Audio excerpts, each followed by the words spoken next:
नमस्कार। तो आज हम इंडियन ज्योग्राफी शुरू करेंगे और इंडियन ज्योग्राफी में हम सबसे पहले इंडियन मैप शुरू करेंगे। तो सबसे पहले हम भारत की विश्व में भारत की स्थिति जान लेते हैं कि भारत कहाँ पर एग्जिस्ट करता है। ठीक,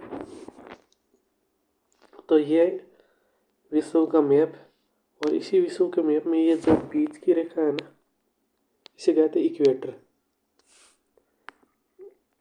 इक्वेटर और हिंदी में भूमध्य रेखा या विषुवत रेखा कहते हैं। ठीक, सबसे जो मध्य में है ना, जो सबसे मध्य में रेखा उसको भूमध्य रेखा और विषुवत रेखा कहते हैं। ठीक, और इसी के आधार पर हम उत्तरी गोलार्ध और दक्षिणी गोलार्ध दो भागों में विभाजित करते हैं। ठीक, वर्ल्ड मैप को। तो भारत में यदि इस रेखा को देखा जाए तो भारत दुनिया में कहाँ पर है? भारत दुनिया में इस रेखा के उत्तर में। इस रेखा के किधर है? उत्तर में। भारत दुनिया में किधर है? इस रेखा के उत्तर है। भारत यहाँ पर एग्जिस्ट करता है। तो ये इस रेखा के उत्तर में हो गई।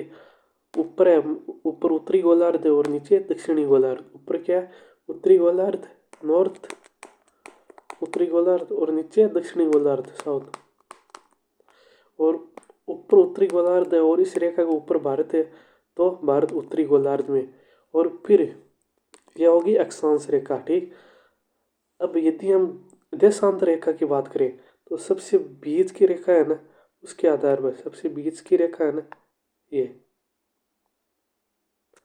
सबसे बीच की रेखा के आधार पर हम इसे पूर्वी गोलार्ध और पश्चिमी गोलार्ध के आधार पर बांटते हैं।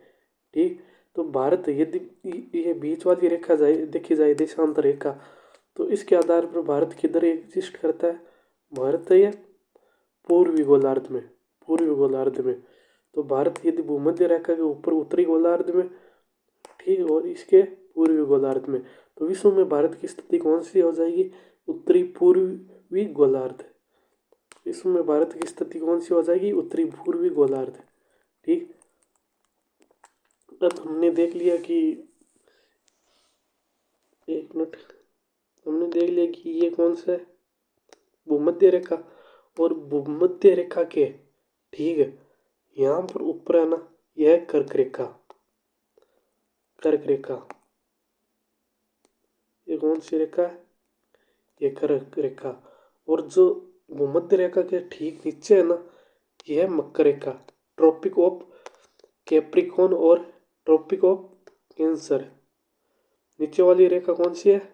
मकर रेखा, जिसको हम इंग्लिश में ट्रॉपिक ऑफ कैप्रिकॉर्न कहते हैं। और भूमध्य रेखा के ऊपर की जो रेखा है वो कौन सी है? ट्रॉपिक ऑफ कैंसर, जिसे हम कर्क रेखा कहते हैं।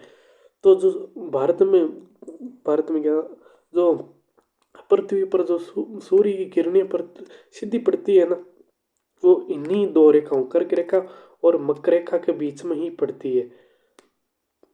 कर्क रेखा और मकर रेखा के बीच में सूर्य की सीधी किरणें पड़ती है, कर्क रेखा और मकर रेखा। और अब कर्क रेखा के ऊपर, कर्क रेखा के ऊपर और मकर रेखा के नीचे है ना, यहाँ पर सूर्य की किरणें सीधी न पड़कर तिरछी पड़ेगी। ठीक, सूर्य की किरणें सीधी न पड़कर तिरछी, मतलब यहाँ पर ये ठंडा इलाका ज़्यादा होगा। और जो ये बीच वाला है ना, कर्क रेखा से लेकर मकर रेखा यहाँ तक जो जितना भी एरिया है ना, वहाँ पर सूर्य की किरणें सीधी पड़ेगी। इसका मतलब है कि यहाँ पर गर्मी ज़्यादा पड़ेगी। तो भारत में कहाँ कहाँ पर मतलब एक सूर्य की किरणें तिरछी पड़ेगी? जो कर्क रेखा के नीचे का जो भी जितना भी सारा स्थान है ना, ये यहाँ पर है भारत। तो यहाँ पर भारत है, ये क्या है? भारत। नहीं नहीं, ये भारत है। तो भारत में कहाँ पर सीधी रेखा पड़ेगी सूर्य की? जो कर्क रेखा से नीचे का स्थान। कर्क रेखा कहाँ से गुजरते? यहाँ गुजरात से लेकर यहाँ पर लास्ट में त्रिपुरा तक। तो ये जो कर्क रेखा के जितना भी सारा भारत है ना, यहाँ पर सूर्य की किरणें सीधी पड़ेगी, मतलब है यहाँ पर गर्मी बहुत ज़्यादा पड़ेगी। तो यहाँ पर कौन कौन से आते हैं? राजस्थान का थोड़ा सा भाग आ जाएगा, महाराष्ट्र है, तेलंगाना, आंध्र प्रदेश, तमिलनाडु, केरल, केरल, कर्नाटक, महाराष्ट्र, ये सभी स्थान है। तो ये सभी राज्य कर्क रेखा से नीचे है, जहाँ पर सूर्य की किरणें तिरछे पड़ेगी। और यदि हम नहीं सीधी पड़ेगी, और यदि हम तिरछ की बात करें तो उस कर्क रेखा के ऊपर जितने भी एरिया आते हैं, जितने भी स्टेट आते हैं, वहाँ पर जितना भी भारत का एरिया आता है वहाँ पर सूर्य की किरणें तिरछे पड़ेगी। जैसे कि जम्मू कश्मीर रहा, उत्तराखंड, उत्तर प्रदेश, बिहार, ये सभी स्थान।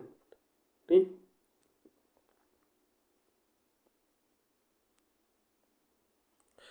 तो आपकी ये तो होगी बेसिक जानकारी। भारत दुनिया में कहाँ पर भारत है? भारत है पृथ्वी के उत्तरी पूर्वी गोलार्ध में। भारत पृथ्वी की उत्तरी पूर्वी गोलार्ध में।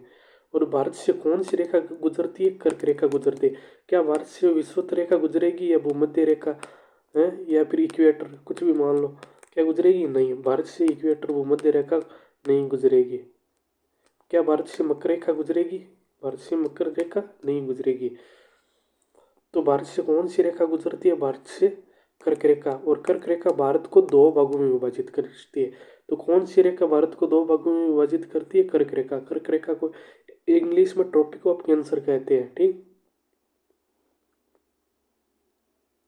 और सूर्य, जो सूर्य है उसका प्रकाश एकदम सीधा किन दो रेखाओं के बीच में पड़ेगा? मतलब सूर्य यहाँ से यहाँ तक ही प्रकाश, यहाँ से यहाँ तक ही करते, बाकी सूर्य की किरणें तिरछे पड़ेगी।